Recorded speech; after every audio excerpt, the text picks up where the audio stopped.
Et Laurence, ce matin, une fois n'est pas coutume, on va parler cinéma. On reçoit une réalisatrice et... surprise, aussi une actrice, pour la réalisatrice qui vient de faire son tout premier film. Oui, bonjour Nora El-Hourch. Bonjour, je suis ravie d'être là, mais vraiment. Eh ben, ça nous fait plaisir aussi, et tu es venue avec une surprise ce matin. Bonjour. Djeneba dans le film, Medina dans la vraie vie. T'as quel âge, Medina? J'ai 20 ans. Ok, bon, ça fait plaisir de t'avoir aussi ce matin. Tu viens d'Angers, hein, Nora, c'est ça? Exactement. T'as 36 ans, si je me trompe pas. Dans 10 jours. Ah, ok, on va pas presser les choses, on prend notre temps, 35 ans pour l'instant. Bon, il y a un peu moins de 10 ans, après ton court-métrage Quelques secondes, qui faisait partie de la sélection de la quinzaine des réalisateurs à Cannes, ton premier long-métrage, lui, il s'appelle HLM Pussy et il sort aujourd'hui en salle. On écoute la bande-annonce, les filles, et on en parle juste après. T'as guetté les meufs derrière ou pas?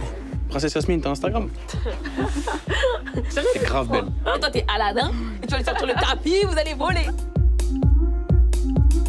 Faut insulter vos mères pour que vous vous intéressiez. Ma mère, elle nique ta mère. Donne-moi ton 06. Ça passe maintenant? On fait quoi? Les meufs de maintenant, faut trop les bêtes, tu vas parler avec eux, c'est fini. Ouais, attendez-moi. Je te jure, y'a rien. Connard! Eh, ta gueule. Wallah, Mina, ta gueule. Qu'est-ce qu'il y a? Pourquoi t'es comme ça? Zach, il m'a bloqué dans la salle de bain. Et il m'a embrassé sur la bouche. On peut pas laisser passer ça. On n'a qu'à le filmer. Il n'y a jamais de preuves. C'est pour ça que la justice, elle se fait pas. Passe la nuit avec moi. Tu verras, je te mens pas. Je vais prendre soin de toi, je te jure. Je vais faire l'amour comme un ouf. Don't mess with HLM Pussy. Yes, Don't mess with HLM Pussy. Djeneba, c'est toi qui sors cette réplique dans le film. Medina Diarra est avec nous aujourd'hui, ainsi que Nora El-Hourch. Amina, Zineb et Djeneba, ce sont les trois héroïnes du film HLM Pussy. C'est un trio de copines de 15 ans, interprété donc par Léa Aubert, Salma Takaline et Medina Diarra qui est là ce matin. C'est un casting frais, Nora, que tu nous proposes, qui fait vraiment du bien. C'est des nouvelles têtes et elles nous embarquent dans l'histoire dès le départ. On va d'abord parler, puisqu'on est dans Réseau quand même, de la place des réseaux sociaux dans ton film, parce que mis à part notre trio, c'est eux, les réseaux sociaux, le personnage principal de l'histoire. C'est sur Insta qu'Amina, elle décide de faire leaker une vidéo qu'elle a tournée avec ses copines et qui met en cause le garçon qui a agressé l'une d'entre elles. Ça secoue la cité, ça secoue les familles, l'école, mais ça met surtout leur amitié à l'épreuve, que tu mets en parallèle avec la révolution féministe en cours, en quelque sorte. Oui, en fait, je voulais vraiment parler de cette génération, la génération de Medina et des Pussy dans le film. Cette génération en fait qui s'approprie des combats d'adultes. On leur a quand même laissé un beau bordel, faut dire ce qui est. Et voilà, à bras-le-corps, avec leurs armes d'aujourd'hui, ils s'y approprient et ils essayent de foncer et de résoudre tout ça. Et je pouvais pas parler de cette jeunesse sans parler des téléphones, parce que ils sont clairement greffés dans leurs mains. On peut le constater avec Medina ici présente. Et tu parles d'armes, ça fait partie de leurs armes aujourd'hui. C'est une arme. Les réseaux sociaux, en fait, le truc, c'est que bien sûr qu'il y a un débat et que les réseaux, c'est à double tranchant quand on les utilise à des fins de révolution, on va dire. Mais quand on est dans cette génération et même pas que cette génération, même je me positionne en tant que victime, et je parle vraiment que pour moi, attention, je fais pas de généralité. Quand on voit que la justice, elle se fait tellement lentement et pas assez sévèrement face à des criminels qui violent, etc., à un moment donné, on se dit, qu'est-ce qui nous reste? On veut être entendu, on veut que ça bouge, on veut éveiller, on veut bousculer. On prend nos téléphones, on prend les réseaux, et c'est ce que font les filles dans le film. Alors oui, oui, c'est à double tranchant. Est-ce que c'est la bonne manière? Je sais pas, mais en fait, c'est une arme qu'on a et on l'utilise. Et j'utilise le mot arme parce que dans le film, comme dans la réalité, il y a des ricochets à utiliser ce genre de choses, quoi. Ouais, c'est vrai que tu interroges ça d'ailleurs. Qu'est-ce qu'on est censé faire en fait dans ces cas-là, vu que la justice fait pas le taf? Est-ce que c'est la bonne solution de leaker une vidéo sur les réseaux? Est-ce que c'est vraiment ça qu'il y a à faire? Tu donnes pas la réponse, tu donnes des éléments et en tout cas une atmosphère dans une génération qui essaie de se débrouiller avec ce qu'on lui a laissé, comme tu dis. Et tu disais il y a quelques jours sur France Inter qu'il y a eu, en dehors de la jeunesse, la jeunesse elle est aussi divisée, qu'il y a eu un hashtag MeToo blanc et un hashtag MeToo de femmes de banlieue. Qu'est-ce que tu entends par là? En fait, on peut pas demander à toutes les femmes du monde et même en général à toutes les personnes de se battre avec la même intensité et la même priorité face à un combat. Et là, en l'occurrence, on le voit à travers une scène hyper importante du film, une scène entre Djeneba et Amina, où ça va révéler les failles sociales et culturelles qui existent au sein de leur amitié et au milieu entre ces deux gamines qui ont pourtant grandi ensemble. Mais il y en a une qui vient des milieux aisés. Il y en a une, Amina, qui en fait dès le début a une éducation où elle pouvait parler de tout. Sa mère est féministe, avocate du droit des femmes, donc elle a vécu avec des codes de féministe. C'est ancré en elle et c'est foncièrement par amitié et par amour en fait qu'elle va s'approprier ce combat pour sauver ses copines.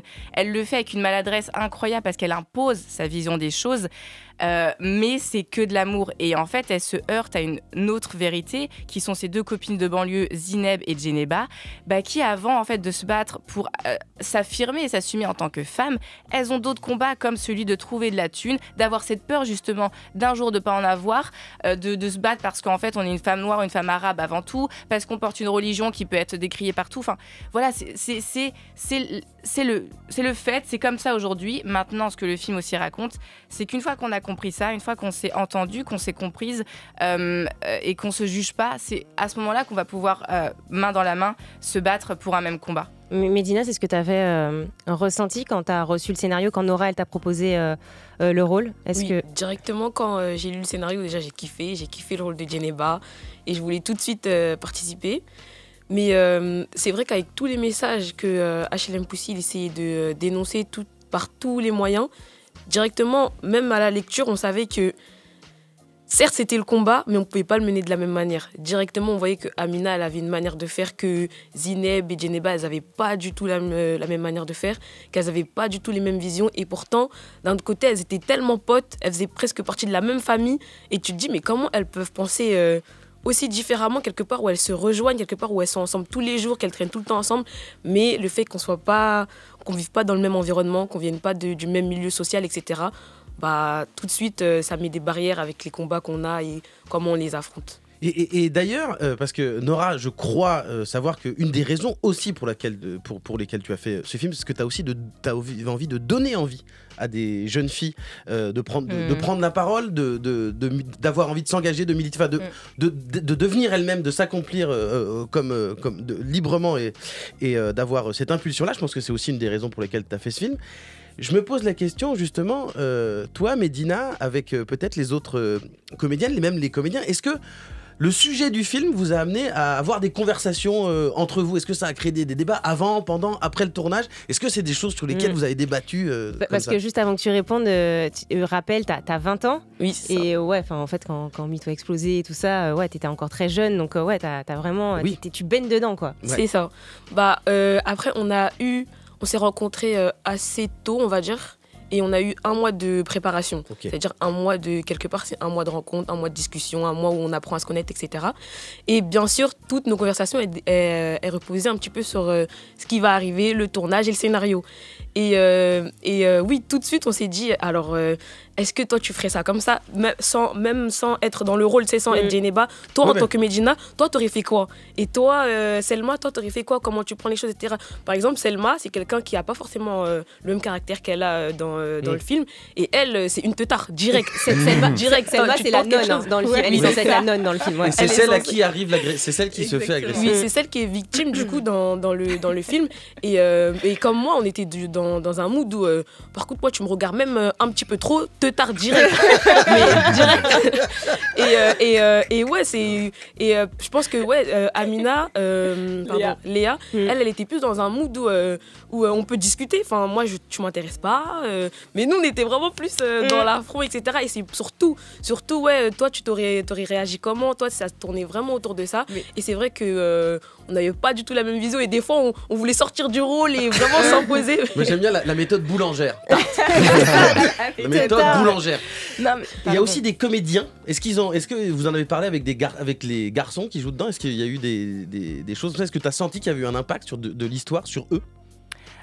En fait, c'est plus dans le sens où, par exemple, je pense à Oscar Lafiane qui joue le rôle de Zacharia, où il y a eu un vrai engagement de sa part. C'est-à-dire que c'est vraiment pas évident pour un gamin comme ça de faire ce rôle. Moi, j'ai il y a des gamins que j'avais demandé à voir en casting et qu'ils ont à la dernière minute, ils ont refusé. Parce que c'est le rôle de l'agresseur. C'est le rôle de l'agresseur. Et puis voilà, le poids de la famille qui va regarder après, etc. Donc voilà, il a fallu expliquer vraiment le message du film, pourquoi tu le fais en fait. Au contraire, tu vas servir une cause. Et Oscar, voilà, c'était quelqu'un qui était déjà un peu dans cette cause, dans le sens où ils sont baignés dedans, donc il en a entendu parler du consentement. Et c'est vrai que de faire le film, on a eu vraiment plus d'interactions, mais même entre nous tous. Et voilà, comprendre à quel point en fait le consentement c'est une zone fragile. On est sur un fil sans cesse et je pense que tous on a retenu quelque chose en fait de ce film, un combat perso ou plus. Enfin. Non, mais je pensais que tu avais quelque chose à dire. Non, je suis tout à fait d'accord avec Nora, c'est vrai. Et surtout, moi, j'ai trouvé que d'en parler et de jouer, c'était totalement différent. Et encore pire de se regarder. On comprend mieux le message. Je trouve que, par exemple, quand on a regardé l'avant-première, plusieurs fois, on a eu à regarder le HLM Pussy. Et même nous, des fois, on était impactés de se dire, c'est vrai, là, on ressent le message. Parce que de le dire, ok, tu t'entends pas forcément quand tu dis quelque chose. De le lire, ok, tu comprends ce que tu dois faire. Mais quand tu le vois, quand tu t'agis, tu comprends ce qui se passe, etc. C'est vraiment à chaque étape, on a compris encore plus. C'est toujours le message qu'on voulait faire passer et tout ce qui se passait autour. Mais moi, là, il y a quelque chose que j'ai pas compris. Parce que Nora, t'es pire que moi. J'ai appris que t'as Instagram depuis genre 3 mois. Alors, tu peux m'expliquer comment t'as fait pour te plonger dans l'univers des réseaux sociaux pour les besoins du film? On l'a forcé. C'est la méthode boulangère. Medina, elle est arrivée. Tu prends Instagram, sinon te teins. Non, mais c'est vraiment le hold-up de l'année, ce film, dans le sens où c'est vrai que je fais un film sur les réseaux sociaux et je les connais pas, dans le sens où je les ai pas. Après en fait, en fait, ça fait des années que je vais en banlieue apprendre à des jeunes à faire des films avec une association qui s'appelle Film l'Avenir. Et du coup, je les vois en fait faire, je les vois être. Donc je savais que je pouvais pas y échapper. Donc j'ai plutôt étudié la question d'un point de vue extérieur. Et après, voilà, c'est les premières à me dire mais Nora, faut que tu aies Instagram pour le film et tout. Je fais, mais on s'en fout pour le film, donc j'ai Insta ou pas, ça va pas. Mais si. Et il faut que je vous dise un truc, c'est que 90% de ce que je publie, c'est les poussys qui le font, mon mec. C'est moi, je manie pas encore. Je poste une story, je me loupe, on est ensemble. 3 minutes après. Mais d'ailleurs, est-ce que ta découverte récente d'Instagram, elle a confirmé un peu les présupposés que tu pouvais avoir sur ce réseau? Même, est-ce que tu as découvert des choses, toi, que tu n'imaginais pas forcément? J'ai découvert que j'étais arabe. Ah ouais? Ouais. J'ai découvert. Merci les réseaux. Non mais c'est vrai. Hein. Pardon, excusez-moi, il est 9h18, la France entière. Nora El-Ourch est arabe. Voilà, on n'a pas peur de le dire. Mais non, mais parce qu'en fait, bien sûr, voilà, j'ai 50% de mon sang qui est marocain, j'en suis fière, et 50% qui est français, mais je suis née en France, j'ai grandi en France, donc je me sens française. Mais c'est vrai que depuis que ce film est sorti, je me suis jamais autant pris c'est la première fois que je me prends des sales bougnoules, rentre chez toi, rends l'argent aux Français, etc. Donc ouais, j'ai découvert ça grâce au réseau. Et du coup, t'es rentrée chez toi à Angers, en fait. Au Maroc. C'est ça. Ouais, l'insulte gratuite, quoi. Il faut... Exactement. Il faut s'y habituer. Ouais, voilà, on va dire ça. Bien, on va pouvoir parler de plein d'autres choses. On va s'écouter un peu de musique. Et Medina, je crois, Medina est là, il faut le savoir parce qu'elle est fan de Move. Ouais, Est-ce que tu peux le dire? Je suis fan de Move. Écoutez tous Move. Moi, j'écoute Move. On est dans le Move. Sinon te tard. Si t'écoutes pas Move, te tard. Nora, on a parlé un petit peu donc du sujet du film, de ces jeunes femmes qui se retrouvent avec les réseaux sociaux dans une affaire d'agression sexuelle en pleine révolution féministe. L'histoire de ce film, elle est aussi en partie inspirée de ta vie, Nora, d'un drame que tu as vécu quand tu avais 20 ans. Oui, en fait, c'est vrai que j'ai jamais rêvé de faire du cinéma, jamais rêvé d'être réal. Moi, j'étais pas du tout cinéphile, du coup, gros complexe d'infériorité tout au long du process, parce qu'on te sort des noms de réal, de films et tout, t'as rien vu, tu fais genre, quoi. Et, parce qu'à la base, t'as pas du tout de formation. J'ai pas de formation. Tu faisais quoi? Tu étais partie pour faire quoi dans la vie? J'étais partie pour vivre et kiffer ma vie. Ouais, bonne réponse. Trouver un peu. Dans Parcoursup, c'est quoi ça? C'est la meilleure option. Et en fait, ouais, donc voilà, j'ai suivi mon petit bonhomme de chemin, comme on dit. Là, ces 5 dernières années, je suis serveuse. Aujourd'hui, j'ai pris un day off pour être ici. Okay. Mais ouais, donc en fait, j'ai juste... À 20 ans, j'ai subi une agression sexuelle. Et donc, tu as un peu un on-off dans ta vie, quoi. C'est-à-dire que tu passes dans une autre sphère, dans une autre vie. Je dis une autre vie parce que tu n'appréhendes plus le monde de la même manière, tu réfléchis plus de la même manière, tu parles plus de la même manière. Et bref. Et j'ai eu un besoin à un moment donné d'exorciser avec les mots, parce que c'était mon arme depuis que le CP, depuis que j'ai appris à écrire. J'écris. Et un jour, j'ai écrit sur le sujet. Et je sais pas, j'avais envie, en fait... avec ce truc que j'avais pour l'écriture, je me suis dit j'ai envie de parler à d'autres petits moi, entre guillemets, partout dans le monde. J'avais 20 ans quand ça m'est arrivé, c'est hyper jeune. Et j'ai regardé sur Internet... tu sais, des espèces de forums, et puis j'ai vu qu'il existait des centres d'hébergement de réinsertion sociale, donc je suis allée dans l'un d'entre eux. Le FIT, Une femme, un toit, et je cite Marie Servetti, grande dame, qui m'a beaucoup aidée à l'époque. Et quand j'ai rencontré ces meufs qui avaient pour beaucoup le même drame que moi, je me suis dit, j'ai plus envie de me raconter, j'ai envie de nous raconter. Et je me suis dit, en fait, j'avais envie d'associer le pouvoir des mots à la magie de l'image, même si j'avais jamais fait de film, en fait. Et quand j'ai fait ce film, je l'ai fait avec une pote qui avait envie de monter sa boîte de prod. On a bien sûr tenté là aussi des subventions qu'on a là aussi pas eues. Et donc en 3 jours, on avait 3 000 € pour le faire. On l'a fait en 3 jours du coup. Et en fait, je me suis aperçue du pouvoir que pouvait avoir un film. C'est-à-dire qu'à la fin des projections, il y avait des petites meufs qui venaient me voir et qui me disaient merci. Merci d'avoir fait un film comme ça qui parle du viol, qui dit qu'il faut en parler, etc. Et je me suis dit, waouh, là, tu parles bien de ton premier court-métrage. Mon premier court-métrage, pardon. Ouais, c'est la jeunesse du projet. Voilà. Et en fait, le court-métrage, pardon, qui s'appelle Quelques secondes, c'était il y a 10 ans. Et en fait, je comprends l'impact d'un film. Parce que comme je suis pas dans le milieu, je regarde pas des films, je me dis, waouh, un film, c'est ça. Et donc, du coup, j'ai la chance d'aller à Cannes, comme tu l'as dit, de faire plein de festivals, donc t'es repéré par des prods. Et là, il y a un prod qui me repère et qui dit que t'as envie de raconter d'autres choses. Et j'ai dit, grave, j'ai envie de raconter d'autres choses. Et à la base, j'étais partie que pour parler de tout ce qui est quête identitaire, sentiment d'avoir le cul entre deux chaises quand t'as 2 nationalités, etc., de culture. Comme Zineb, comme Amina, dans exactement, le film. C'est un truc que je porte. Et très vite, malgré moi, en fait, j'avais besoin de reparler de ça. Parce que c'était en moi, c'est viscéral. Et donc, c'est vraiment, en fait, juste l'histoire d'une meuf, moi, qui a envie de parler d'un sujet qu'elle a connu et de m'adresser et pouvoir peut-être, avec ce film, éveiller, bousculer, sauver des filles, des hommes qui ont vécu des choses comme ça. Parce que le message, le film, il porte un message d'espoir. C'est que, normalement, à la fin, voilà, je décris quand même une victime, pas de manière fataliste, qui porte de l'espoir et une combattante. Et j'ai juste envie de porter le combat et de peut-être sauver une petite meuf dans le monde, je serais ravie.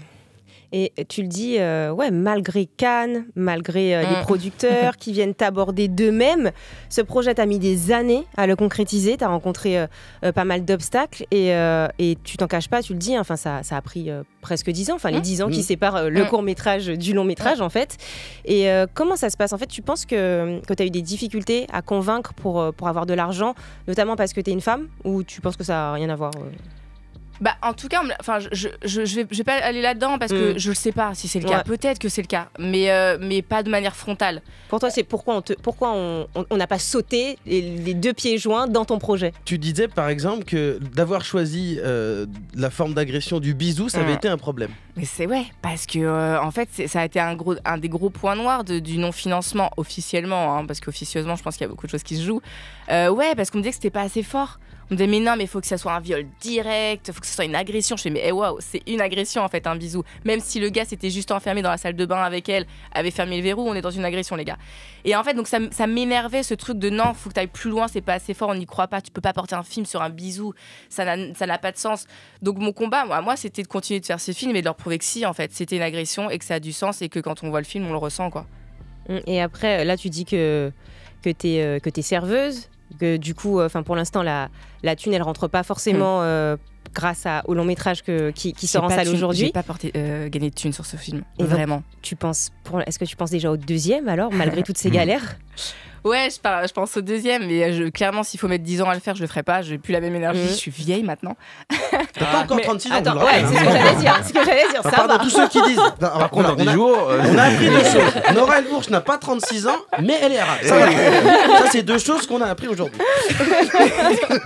Mais je vais continuer. Je veux continuer. J'ai déjà des idées de films, donc l'objectif c'est de. Maintenant que la porte c'est un peu ouverte, on va la défoncer, on va mettre des teutards.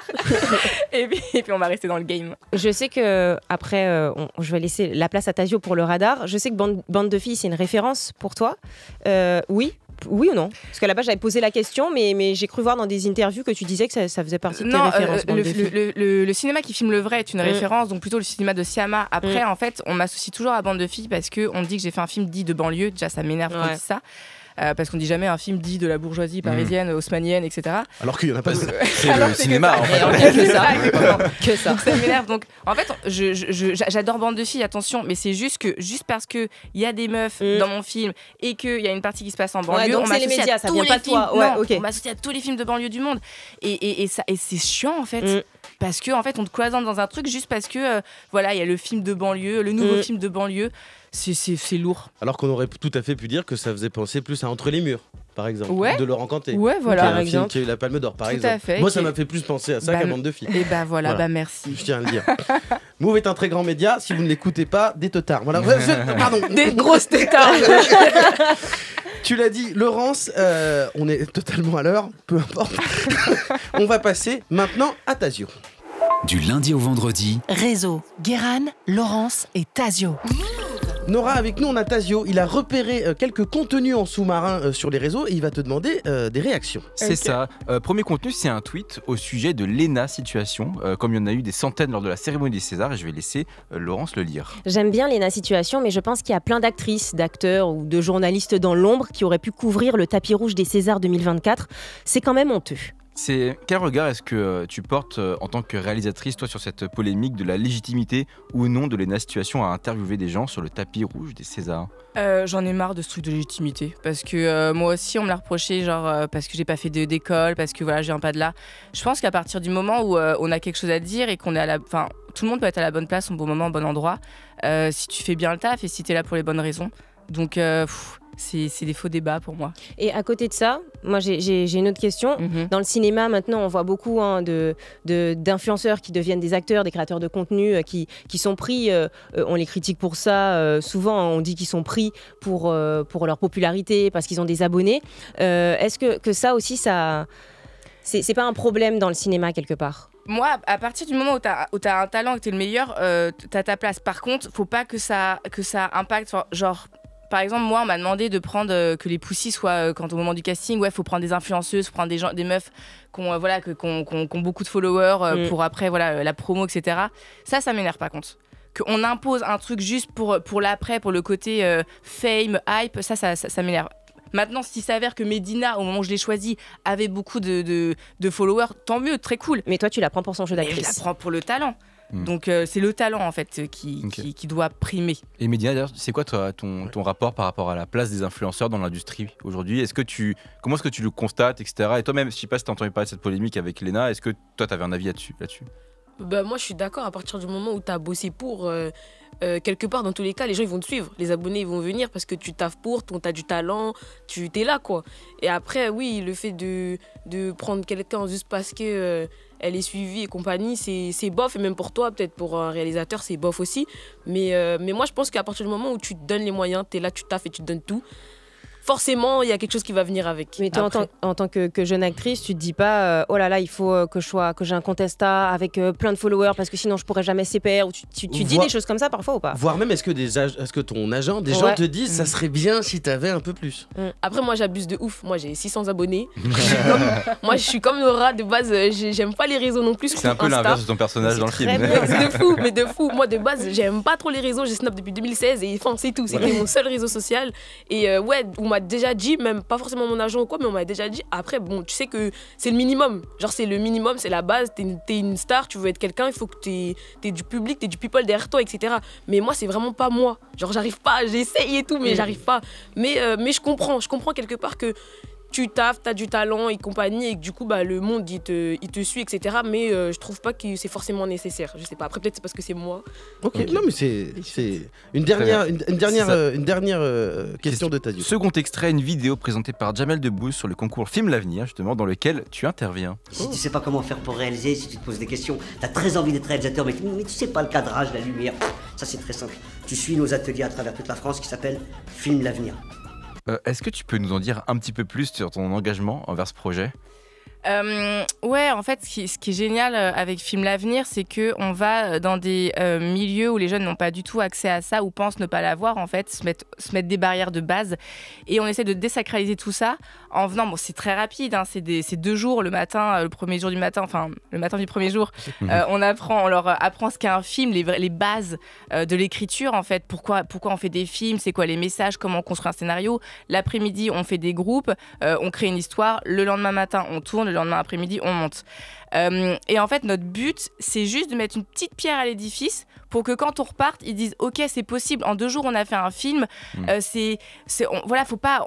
Ils n'ont pas besoin d'attendre des grands moyens. Ils n'ont pas besoin d'attendre que les portes s'ouvrent parce que les portes ne s'ouvrent très rarement, très difficilement, il faut qu'on le dise. Donc voilà, donc foncez, faites, et on vous remarquera à un moment donné quand à force de faire, à force d'y croire, et voilà, nous on y va vraiment dans le but d'éveiller un truc en eux, quoi. Et donc ça, c'est des interventions que tu fais dans des lycées, c'est ça? Non, dans des banlieues. Vraiment, ouais. Vous allez dans des endroits. Voilà, on se met en contact avec les maisons de jeunes de quartier, voilà, les MJC, et puis on arrive et puis ça prend bien, quoi. Et donc le concours Film l'Avenir, on peut proposer des petits films très courts chaque année qui sont ensuite diffusés sur France TV/, c'est ça? Exactement. En fait, tous les films qu'on fait déjà avec l'asso à l'intérieur de nous, nos interventions avec les jeunes, finissent sur France Télé/, et eux-mêmes peuvent continuer après, ou même n'importe quelle personne. Médina, demain, elle va faire un film, elle peut le poster sur la plateforme, quoi. D'ailleurs, Médina, des envies de faire des films un jour, peut-être, de ta part? De passer réalisatrice. Déjà, non, pas, je sais la vérité. Mais grave plus, je kiffe l'acting, je kiffe, c'est une maladie, je dis, parce que quand ça commence, il y a la pression et compagnie, donc tu te dis putain, pourquoi je suis venue, pourquoi je suis là. Et quand là il y a plus, ça fait 2 ans que je fais plus rien, et je me dis putain, mais ils attendent quoi? Ça y est, je vais tourner, je vais faire ci, je vais faire ça. Et quelque part je me dis, je pense ma meilleure place, ce serait d'être derrière la caméra tout le temps. Je le dis, d'être directrice de casting, de voir les autres talents, de travailler derrière la caméra. Vraiment, ça m'intéresse de fou, mais vraiment de fou. Mais je suis encore beaucoup attachée à l'acting quand même. Et d'ailleurs, tu as tes petites pistes pour après. Est-ce que tu es déjà sur d'autres projets? Est-ce que tu peux nous dire quelques trucs ou pas? Franchement, je sais pas si j'ai le droit de le dire ou pas, mais normalement avril, normalement je retourne. Avril, normalement je suis devant la caméra enfin. Et j'espère que ça sera quelque chose de kiffant aussi. Donc tournage en avril. Tournage en avril. On suivra ça. Donc l'association, ça s'appelle Film l'Avenir. Vous pouvez aller voir sur internet. Le film qui sort aujourd'hui avec Médina Niara, avec Léa Aubert, avec Salma Takaline, est réalisé par Nora El Ours. Ça s'appelle HLM Pussy et il sort aujourd'hui. Merci d'avoir été avec nous. Merci infiniment. Merci.